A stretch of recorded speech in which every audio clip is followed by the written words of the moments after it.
Hi guys, as we know, Institute of Company Secretaries of India ने CSEET paper introduce किया है to get admissions into CS Executive Exam. अब आप CS executive में तभी जाएंगे जब आप ये पेपर क्लियर करेंगे. 50% आपका एग्रीगेट क्राइटेरिया है, 40% पर सब्जेक्ट है. सेकेंड सब्जेक्ट आपका है लीगल एप्टीट्यूड. लीगल एप्टीट्यूड में फर्स्ट चैप्टर जो है that is Indian constitution. Indian constitution के बारे में जानना हर सिटीजन को जरूरी भी है क्योंकि ये बताता है कि कंट्री कैसे गवर्न करेगी, कंट्री में गवर्नमेंट्स कैसे काम करेंगी, स्टेट गवर्नमेंट और सेंट्रल गवर्नमेंट का रिलेशनशिप कैसा रहेगा, who is the supreme power, who has the supreme authority of the government. ये सारी चीजें इंडियन कॉन्स्टिट्यूशन बताता है. एक तो इसलिए भी जरूरी है कि हर सिटीजन को पता होना चाहिए. सेकंड, हमारे लिए ये इंपॉर्टेंट टॉपिक है और ये लेंदी है. इसमें से आपको मैक्सिमम क्वेश्चंस आ सकते हैं ऑब्जेक्टिव टाइप में, तो प्लीज इसे ध्यान से पढ़ के जाइए. मैं आज आपको एक थोड़ा सा ओवरव्यू इंडियन कॉन्स्टिट्यूशन का दूंगी. So let's get into that. Indian constitution बना कब था? इंडियन कॉन्स्टिट्यूशन बना था 26 नवंबर 1949 को और एनफोर्समेंट हुआ इसका 26 जनवरी 1950 को. अब ये कॉन्स्टिट्यूशन बना कैसे था, थोड़ा सा इसके बारे में बात करते हैं. इंडिया को इंडिपेंडेंस मिली 1947 में, हम सबको पता है. तो अब इंडिपेंडेंस तो मिल गई और हमने सोच लिया कि हमारे प्राइम मिनिस्टर कौन रहेंगे, पर कंट्री गवर्न कैसे करेगी, कंट्री चलेगी कैसे, कैसे सारी गवर्नमेंट्स काम करेंगी, कौन से लॉ अप्लाई होंगे. अब हम ब्रिटिशर्स के सारे लॉ तो अडॉप्ट कर नहीं सकते क्योंकि 1947 से पहले ब्रिटिशर्स हम पे राज करते थे, तो वो लोग अपने लॉ लगाते थे. अगर हमें उनके ही लॉ लगाने होते तो हमें आजादी की जरूरत ही क्या थी. तो इसलिए हमें अपना एक लॉ चाहिए था, कॉन्स्टिट्यूशन चाहिए था जिससे कि कंट्री गवर्न करे. तो इसके लिए एक कमिटी बनाई गई जिसको कहा गया ड्राफ्टिंग कमेटी, जो कि इंडियन कॉन्स्टिट्यूशन को ड्राफ्ट करेगी. और उसके सुपरवाइजर थे डॉक्टर BR अम्बेडकर. ये हमने बचपन से बहुत बार पढ़ा है, बचपन से हमें इंडियन कॉन्स्टिट्यूशन पढ़ाया गया है. और कॉन्स्टिट्यूशन में सिर्फ हमें पढ़ाया गया कि होते हैं प्रियम्बल होता है, उसको रट लो, और fundamental rights, fundamental duties, that's it. But नहीं, इंडियन कॉन्स्टिट्यूशन इसके अलावा बहुत वास्ट है. हम इसको पढ़ेंगे, अभी हम इसको थोड़ा कम पढ़ेंगे. एग्जीक्यूटिव में जब आप आएंगे तो आप दोबारा पढ़ेंगे और इसको पूरा इंडियन कॉन्स्टिट्यूशन आप इन डिटेल पढ़ेंगे. हमारा कॉन्स्टिट्यूशन रिटन कॉन्स्टिट्यूशन है, लिखा गया है. ये ड्राफ्टिंग कमेटी ने, जो मिस डॉक्टर BR अम्बेडकर के सुपरविजन में एक ड्राफ्टिंग कमेटी बनाई गई, उन्होंने एक बिल ड्राफ्ट किया. अब बिल तो उन्होंने ड्राफ्ट किया कि ये कॉन्स्टिट्यूशन बनना चाहिए, ये सारे लॉज अप्लाई होने चाहिए, लॉज में ये चेंजेस होने चाहिए, हमारा प्रियम्बल क्या होना चाहिए, उन्होंने सब कुछ ड्राफ्ट किया. ड्राफ्ट करने के बाद 2 साल बाद ये कॉन्स्टिट्यूशन बनके तैयार हो गया. कब? 26 नवंबर 1949 को. और उसके बाद कुछ फॉर्मेलिटीज करने के बाद आफ्टर 2 मंथ्स 26 जनवरी 1950 को ये कॉन्स्टिट्यूशन एनफोर्समेंट में आया और पूरी कंट्री पर लागू हो गया. इसीलिए हम 26 जनवरी को रिपब्लिक डे बनाते हैं. रिपब्लिक डे जब हमारा कॉन्स्टिट्यूशन पूरी कंट्री में लागू हुआ था और बताया गया था कौन कौन से लॉज लगेंगे, हमें कैसे लॉज का पालन करना चाहिए. हमारा कॉन्स्टिट्यूशन बहुत सारे कंट्रीज से थोड़ा सा इंस्पायर हुआ है.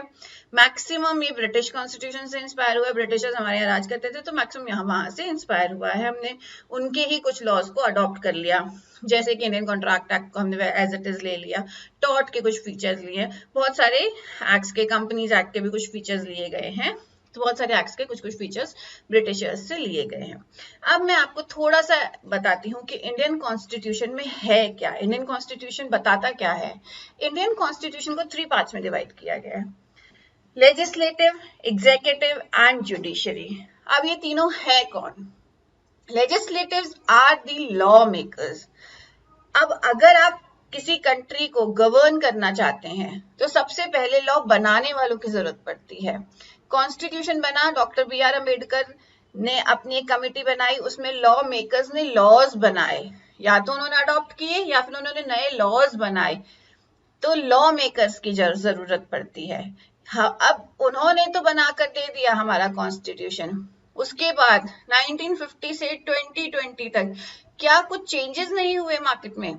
ग्लोबल मार्केट इतनी चेंज हुई, लोगों की मेंटालिटीज चेंज हुई, तो इसके लिए लॉज को फिर से अमेंड किया जाता है और कुछ कुछ नए लॉज इंट्रोड्यूस किए जाते हैं। तो इसके लिए लॉ मेकर्स की जरूरत पड़ती है। Who are the law makers in our country? The parliament.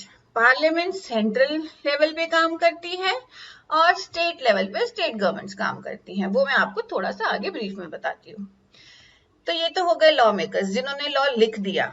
Law लिख दिया तो उसके बाद क्या काम खत्म? लॉ लिखने के बाद उसको अप्लाई भी तो करवाना पड़ेगा, एग्जीक्यूट करवाना पड़ेगा। तो एग्जीक्यूट कौन करवाएगी? The government. सेंट्रल लेवल पे सेंट्रल गवर्नमेंट, स्टेट लेवल पे स्टेट गवर्नमेंट।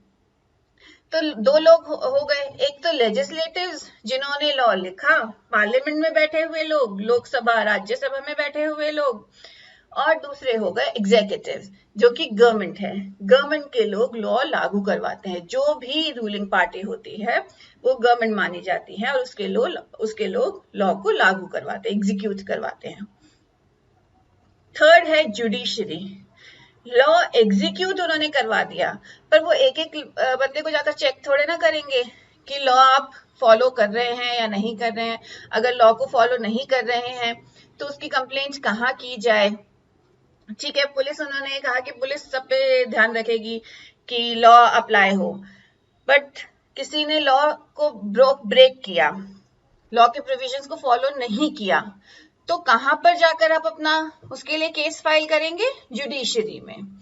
जैसे मान लिया इंडियन कॉन्ट्रैक्ट एक्ट में दो लोगों ने कॉन्ट्रैक्ट किया, मैंने आपसे कॉन्ट्रैक्ट किया कि मैं आपको अपनी कार 5 लाख रुपीज में बेचूंगी। मैंने आपको ये प्रॉमिस कर दिया, ठीक है, मैंने आपको कहा कि आप इस दिन आइए मेरे पास पैसा लेकर, I will hand over the car to you. आप मेरे पास आए पैसा लेकर पूरा 5 लाख, और उस टाइम पे मैंने मना कर दिया कि नहीं, मेरा तो मन नहीं है बेचने का, तो ये तो ब्रीच ऑफ कॉन्ट्रैक्ट हो गया।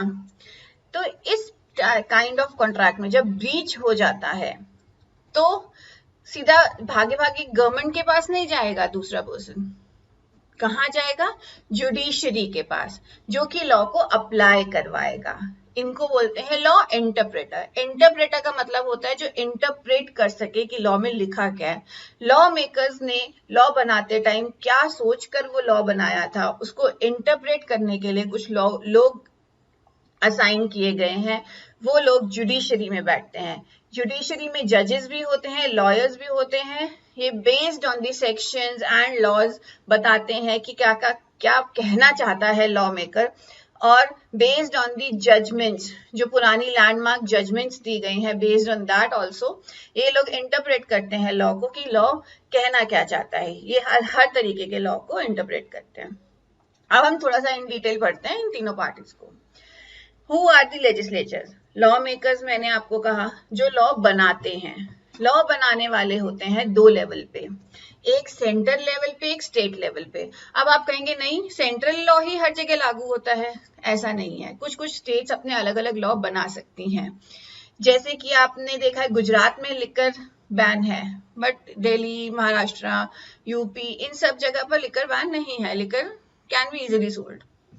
तो स्टेट गवर्नमेंट्स अपने स्टेट के लोगों के वेलफेयर के लिए लॉ बना सकती हैं। इसीलिए कहा जाता है कि दो लेवल्स पे लॉ बनते हैं, central law and state law. Central law बनाने वाली होती है पार्लियामेंट। पार्लियामेंट हमारी दिल्ली में है जो सेंट्रल लॉ बनाती है। उसमें दो पार्टीज हैं, लोकसभा एंड राज्यसभा। दो हाउसेज हैं, इनमें डिवाइड किया गया है। कैसे लॉ बनता है पार्लियामेंट में, थोड़ा सा हम इसको डिटेल में देखते हैं। अगर आप पार्लियामेंट में लॉ बनाना चाहते हैं, मान लिया रूलिंग पार्टी अभी है बीजेपी, ये कोई बिल लाना चाहते हैं, जैसे सिटीजन अमेंडमेंट बिल लाया गया, तो ये बिल अब अमित शाह और बहुत सारे लोगों ने मिलकर सोचा कि हमें ये बिल लाना है, तो उनके सोचने से तो बिल आ नहीं गया। क्या किया गया उसके लिए? एक कमिटी डिसाइड की गई। वो कमेटी बताती है कि ये बिल लाया है उन्होंने, इस कमेटी ने बिल ड्राफ्ट किया, लिखा उसको। बहुत सारे मेंबर्स कमेटी के होते हैं, उन्होंने अपनी अपनी समझ के अकॉर्डिंग बिल को लिखा। अब उन्होंने बिल लिखा, ड्राफ्ट किया, ड्राफ्ट करने के बाद ये बिल जाता है लोकसभा में। सबसे पहले लोकसभा को हाउस ऑफ पीपल भी बोलते हैं। यहाँ पर जो बैठने वाले लोग हैं ये होते हैं मेंबर ऑफ पार्लियामेंट, जो हम लोगों ने चुने हैं। मेंबर ऑफ पार्लियामेंट, आपने इलेक्शन, अब आप सब लोग अगर 18+ हैं तो आप लोग वोट देने जाते हैं। आप वोट 2 बार देने जाते हैं। एक तो आप अपने स्टेट के लिए वोट देते हैं, दूसरा आप सेंटर के लिए वोट देते हैं। आप कहते हैं मैं तो चीफ मिनिस्टर के लिए और प्राइम मिनिस्टर के लिए वोट दे रहा हूं। नहीं, दैट इज रॉन्ग। आप चीफ मिनिस्टर या प्राइम मिनिस्टर को वोट देने नहीं जाते हैं। आप अपने एरिया से चुने हुए मेंबर ऑफ पार्लियामेंट या मेंबर ऑफ लेजिस्लेटिव असेंबली के मेंबर को वोट देने जाते हैं, जो आपके एरिया से उस पार्टी के लिए खड़ा हुआ है। तो आपने 2 बार वोट दिया। एक बार आपने वोट दिया सेंट्रल गवर्नमेंट के लिए, जो सेंट्रल गवर्नमेंट बनेगी उसके लिए आपने लोकसभा के मेंबर के लिए वोट दिया, जो कि आपका चुना हुआ मेंबर बैठेगा लोकसभा में। That is the person who is member of parliament. ये मेंबर ऑफ पार्लियामेंट 560 के आसपास होते हैं। लोकसभा में इतने नंबर ऑफ मेंबर्स हैं, आपके चुने हुए लोग अलग अलग पार्टी से, अगर ruling party BJP, that doesn't mean कि सारे 560 बीजेपी के मेंबर्स हैं। 560 में majority of people, majority means 51% of people should be from the ruling party. जिस भी पार्टी के 51% लोग होंगे वो पार्टी अपना एक प्रतिनिधि चुनेगी। ये सारे मेंबर्स ऑफ पार्लियामेंट मिलकर अपना एक प्रतिनिधि चुनेंगे, उसको बोला जाएगा प्राइम मिनिस्टर। ये प्राइम मिनिस्टर कहते हैं कि गवर्नमेंट चलाता है, but that is also wrong perception. Prime minister हमारी कंट्री में सुप्रीम अथॉरिटी नहीं है। हमने उसको माना है, but he is not the supreme authority. Supreme authority कौन है हमारी गवर्नमेंट में? President. President is always the supreme authority for central government. President बताते हैं कि कैसे कंट्री गवर्न करनी चाहिए। प्रेसिडेंट अपनी पावर्स डेलीगेट करते हैं प्राइम मिनिस्टर को, on that basis prime minister decisions लेते हैं। तो मैंने आपको कहा लोकसभा में बैठे हुए मेंबर्स होते हैं मेंबर ऑफ पार्लियामेंट। ये मेंबर्स हम लोग चुनते हैं थ्रू इलेक्शंस। अब आपको अगर कोई बिल पास करवाना है तो लोकसभा में बैठे हुए मेंबर ऑफ पार्लियामेंट से आपको मेजॉरिटी लोगों की वोट चाहिए।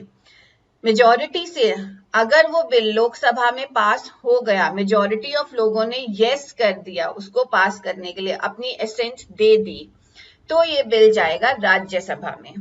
राज्यसभा में बैठे हुए लोग वो लोग होते हैं जो हर राज्य से चुन के आते हैं। इनका इलेक्शंस हम लोग नहीं करते हैं, ये राज्यों से चुनकर आए हुए लोग हैं जो वहां पर बैठते हैं। और कुछ लोग president, based on their education, their qualification, president के पास भी पावर है कि वो कुछ लोग अपने चुनकर राज्यसभा में बिठा सकते हैं। तो ये मेंबर्स राज्यसभा में बैठते हैं। लोकसभा में आपका बिल पास हुआ, उसके बाद वो जाएगा राज्यसभा में। राज्यसभा में भी 51% ऑफ मेजॉरिटी से वो बिल अगर पास हो गया तो फाइनली ये बिल जाता है प्रेसिडेंट ऑफ इंडिया के पास। अगर प्रेसिडेंट ऑफ इंडिया उसको अप्रूव कर देते हैं and he science on it, तो ये बिल बन जाता है एक्ट। तो लॉ मेकर्स ने सेंट्रल लेवल पे कैसे एक्ट बनाया? पहले वो बिल गया लोकसभा में, बिल बनाया ड्राफ्टिंग कमेटी ने, ड्राफ्टिंग कमेटी का बनाया हुआ बिल लोकसभा में डिस्कस होता है, सारे मेंबर ऑफ पार्लियामेंट उस पर डिस्कशंस करते हैं। आफ्टर डिस्कसिंग दैट बिल, अगर वो पास होता है मेजॉरिटी से, तो वो बिल जाता है राज्यसभा में। राज्यसभा में भी बिल पे डिस्कशंस होती हैं, और अगर वो बिल वहां पर भी पास होता है तो president of India has a power कि वो उसको अप्रूव करे या डिसअप्रूव करे। If he approve that bill, तो वो बिल बन जाता है एक्ट, और हमारी पूरी कंट्री में वो एक्ट लागू हो जाता है। जैसे कंपनीज एक्ट 2013 बना, अभी कंपनीज एक्ट 2013 बनाने के लिए भी बहुत सारी ड्राफ्टिंग कमिटीज बनाई गई। ड्राफ्टिंग कमिटीज ने पास किया, बिल लोकसभा में पास हुआ, राज्यसभा में पास हुआ, फिर प्रेसिडेंट ऑफ इंडिया ने सिग्नेचर किए, और कंपनीज एक्ट 2013 अब ऑल ओवर इंडिया एप्लीकेबल है। अब ये तो हो गई बात सेंट्रल गवर्नमेंट की कि सेंट्रल लेवल पे बिल कैसे बनेगा, लॉ कैसे बनेगा। तो मैंने आपको कहा स्टेट गवर्नमेंट भी लॉ बनाती है, कुछ कुछ स्टेट्स अपने अलग अलग रूल्स बनाती हैं, अपने अलग अलग एक्ट्स बनाती हैं, and they have the power. तो आपने जब इलेक्शन में वोट किया चीफ मिनिस्टर के लिए, तो आपने चीफ मिनिस्टर के लिए वोट नहीं किया, आपने किसके लिए वोट किया, एमएलए के लिए, member of legislative assembly. Her state में अपनी एक लेजिस्लेटिव असेंबली होती है। ये लेजिस्लेटिव असेंबली भी दो पार्ट्स में डिवाइडेड होती है, विधानसभा एंड विधान परिषद। विधानसभा के लोगों को हम चुनते हैं थ्रू इलेक्शंस, हम वोट देने जाते हैं एमएलए का, और हमारे चुने हुए लोग विधानसभा में बैठते हैं जैसे कि लोकसभा में बैठते हैं।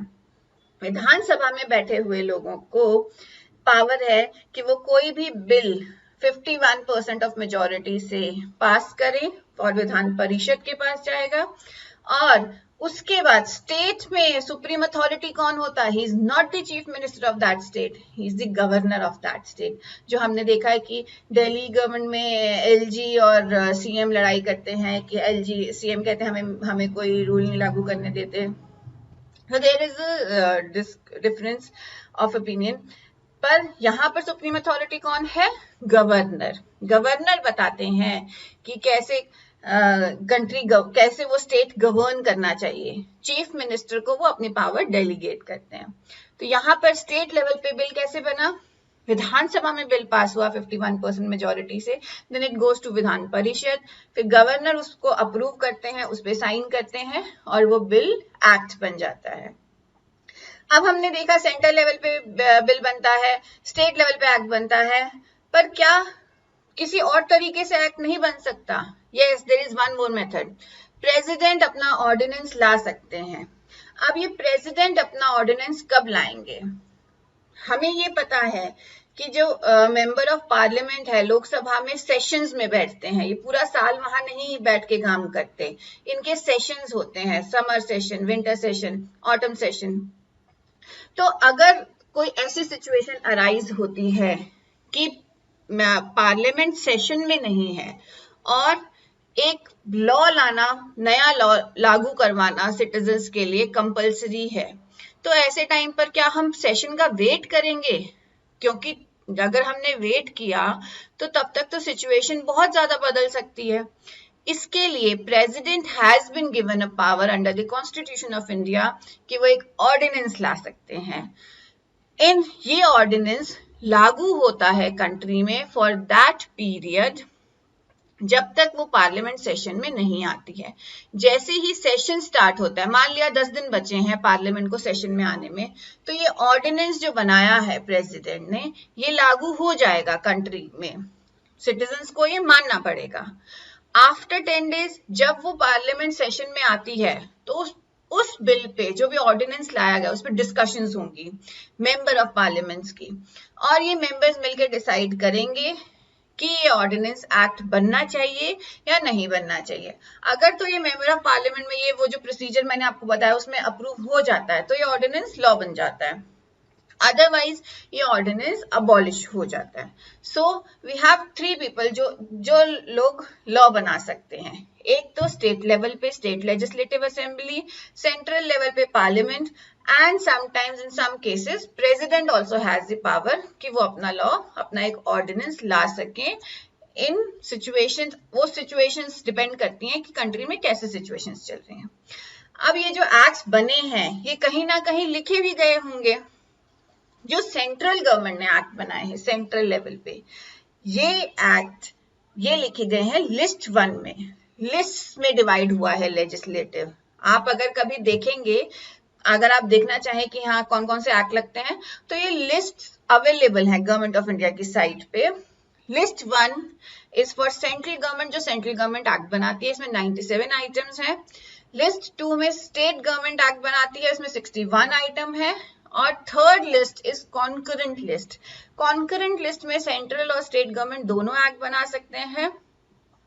जैसे कि सेंट्रल गवर्नमेंट ने एक्ट बना दिया, जीएसटी का एक्ट बना दिया।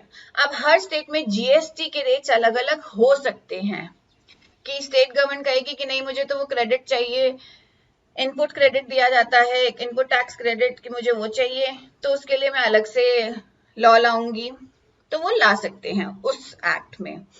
तो जैसे कि सिटीजन अमेंडमेंट बिल था, सिटीजन अमेंडमेंट बिल में भी हर स्टेट के पास पावर है कि वो उसको अप्लाई करवाना चाहे कि नहीं करवाना चाहे। These things come under concurrent list कि एक्ट तो सेंट्रल गवर्नमेंट ने लगवा दिया, but state government has the power कि वो उसमें चेंजेस कर सकते हैं। ठीक है, तो लिस्ट 1 में सेंट्रल गवर्नमेंट ने जो लॉ बनाया, जैसे कि इनकम टैक्स एक्ट बनाया, इनकम टैक्स एक्ट सारी कंट्री में सब लोगों पे एप्लीकेबल है, ऑल ओवर द कंट्री सारे सिटीजन्स पे एप्लीकेबल है। तो ये सेंट्रल गवर्नमेंट के बनाए हुए लॉज पूरी कंट्री में एप्लीकेबल रहेंगे। लिस्ट 2 में बनाए गए लॉज जो भी हैं उसमें 61 आइटम्स हैं, इन पे state government has the power कि वो अपने लॉज बना सके। ये लॉज पूरी कंट्री में नहीं, उस स्टेट में रहने वाले लोगों पे एप्लीकेबल रहेंगे। दिल्ली गवर्नमेंट ने अगर कोई लॉ बनाया है अंडर दिस लिस्ट 2, तो वो सिर्फ दिल्ली के लोगों पे एप्लीकेबल रहेगा, जैसे बिजली पानी का उन्होंने बनाया लॉ। गुजरात गवर्नमेंट ने लिकर पे लॉ बना दिया, तो ये सिर्फ उस स्टेट के लोगों पे एप्लीकेबल रहेगा। कॉन्करेंट लिस्ट में सेंट्रल गवर्नमेंट लॉ बनाती है, but state can make changes as per their requirements. Citizens के वेलफेयर के लिए स्टेट गवर्नमेंट चेंजेस ला सकती है। अब मैंने आपको कहा कि लॉ मेकर्स ने लॉ बना दिया, who comes under the legislative, तो एग्जीक्यूट कौन करवाएगा उस लॉ को? Executives. Who are the executives? Central government and the state government. Central government का हेड है president, president is the head, जो सुप्रीम हेड है हमारी कंट्री के, he is the president of India. और स्टेट गवर्नमेंट के head है governor of that state. President और गवर्नर को चुना जाता है, ये मेंबर्स ऑफ पार्लियामेंट मिलके ही चुनते हैं। ये कॉन्स्टिट्यूशन में पूरा इसका प्रोसीजर लिखा गया है, अगर आप कॉन्स्टिट्यूशन पढ़ते हैं then you get to know that. तो ये तो हो गए एग्जीक्यूटिव जो एग्जीक्यूट करवाएंगे, वो कहेंगे कि हाँ ये लॉ हमारे लोगों को पालन करना ही है, इसको एग्जीक्यूट करना ही है, दैट इज देयर ड्यूटी। कि वो गवर्नमेंट जो चुन के आई है, जो हमने चुनी है मेंबर ऑफ पार्लियामेंट्स के थ्रू, जो हमने प्राइम मिनिस्टर को चुना है, चीफ मिनिस्टर को चुना है एमएलए के थ्रू, इन लोगों की ड्यूटी बनती है कि वो पूरे स्टेट में या पूरी कंट्री में इस लॉ को एग्जीक्यूट करवाएं। एग्जीक्यूट करवाने के अलावा कुछ लोग ऐसे होते हैं जहां पर जैसे लॉ नहीं लग पाया तो उसके अगेंस्ट केस फाइल करने के लिए हमें एक जगह दी गई है, that is judiciary. Indian judiciary has been divided into 3 parts, supreme court, high court and district court. Supreme court एक ही है all over India, New Delhi में। सुप्रीम कोर्ट में 36 जजेस बैठते हैं। सुप्रीम कोर्ट में सारे मैटर्स नहीं सुने जाते हैं, कुछ मैटर्स जिनकी एपेलेट अथॉरिटी है कि वो सुप्रीम कोर्ट के पास जा सकते हैं, only those matters can be heard in supreme court.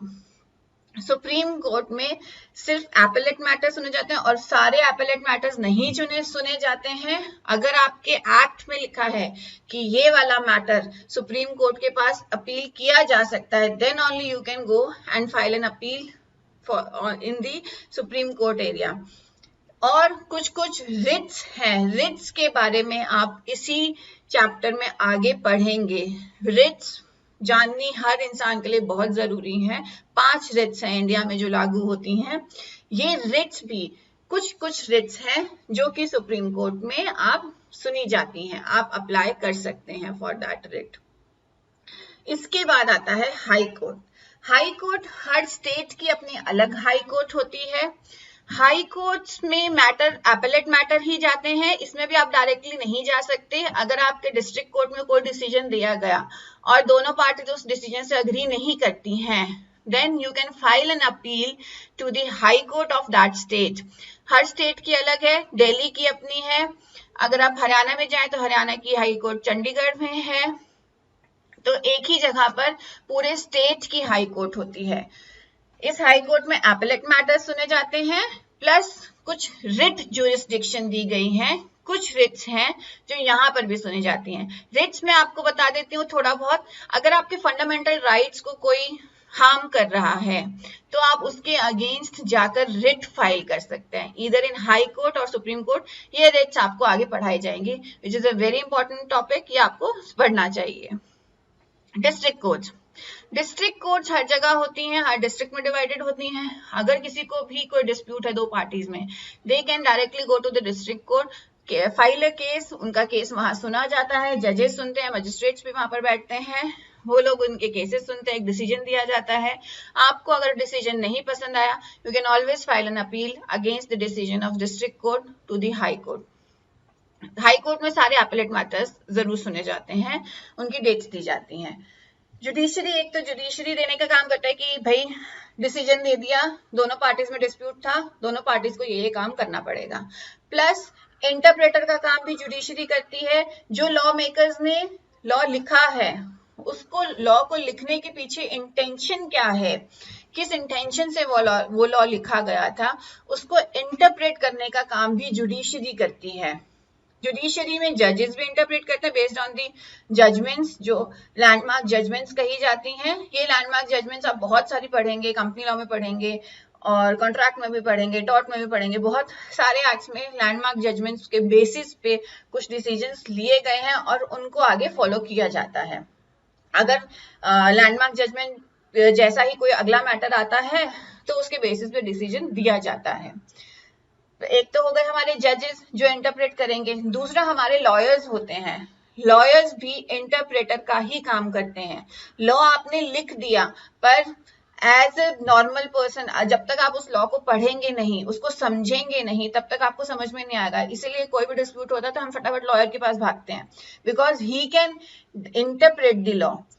Company secretary भी इंटरप्रेटर होता है, he can interpret the company law, और हम सारे लॉज पढ़ते हैं तो हमें भी एज एन इंटरप्रेटर आप मान सकते हैं। अब इंडिया में 3 टाइप्स ऑफ कोर्ट्स हैं। सिविल मैटर्स के लिए सिविल कोर्ट्स हैं। सिविल मैटर्स जिसमें कि पनिशमेंट बहुत हैवी नहीं होती है, जैसे कि ट्रांसफर ऑफ प्रॉपर्टी से रिलेटेड कोई मैटर हो गया, प्रॉपर्टी डिस्प्यूट है, दो भाइयों में प्रॉपर्टी डिवाइड, उनको पसंद नहीं आया डिसीजन, तो प्रॉपर्टी से रिलेटेड डिस्प्यूट सिविल कोर्ट्स में सुना जाएगा। डिस्ट्रिक्ट कोर्ट्स को ही डिवाइड किया गया, civil court, criminal court, special courts में।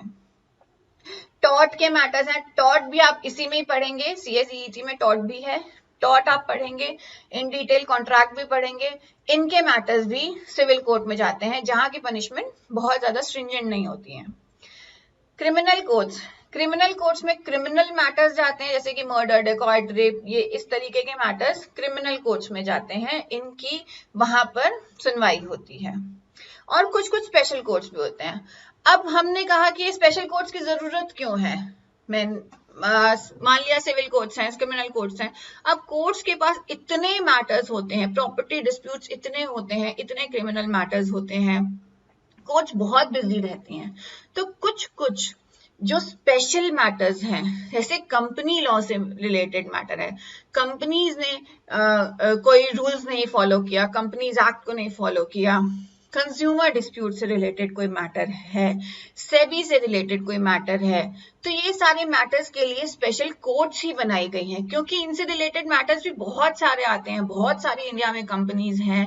अगर इतनी कंपनीज हैं, इतनी कंपनीज काम कर रही हैं, तो उनमें डिस्प्यूट्स भी होते हैं, कॉन्ट्रैक्ट्स में डिस्प्यूट्स होते हैं, तो ये सारे मैटर्स कुछ स्पेशल कोर्ट्स में जाते हैं।